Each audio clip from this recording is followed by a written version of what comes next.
მე დავიბადე და გავიზარდე აზერბაიჯანის რესპუბლიკაში, ისტორიულ ჰერეთში, კახის რაიონში, სკოლა დავამთავრე იქ და უმაღლესი განათლების მისაღებად ჩამოვედი საქართველოში. დავამთავრე უნივერსიტეტი, კავკასიის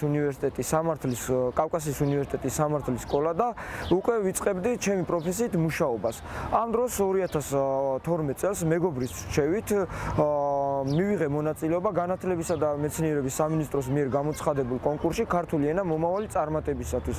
კონკურსის შედეგად მოხვდი საზღვრისპირა რეგიონში, სოფელ სადახლოში, სადაც 2 წლის განმავლობაში ვასწავლედი ქართულ ენას.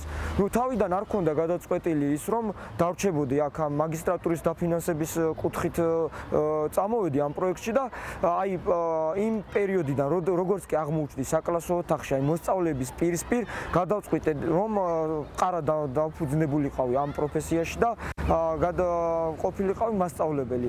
რამ გადამაწყვეტინა, ხომ ეს პირველი იმ ემოციამ, რაც მოდიოდა მოსწავლეებისგან, მათ თვალები, ანთებული თვალები და ის თვალები, რომლებიც ელოდნენ ჩემგან სხვადასხვა სიახლეს და მეორე, მასწავლებლობა არის პროფესია, სადაც შეგიძლია დაინახო შენი შრომის შედეგი, მართლა მოკლე პერიოდში უკვე შეგიძლია შენ დაინახო, რას აკეთებ, სწორად აკეთებ თუ არ აკეთებ. ეს იყო მთავარი მიზეზი, რის გამოც დავრჩი ამ პროფესიაში. მას შემდეგ, რაც გადავწყვიტე სკოლაში დავრჩენილიყავი, დავიწყე ზრუნვა პროფესიულ განვითარებაზე, ხო?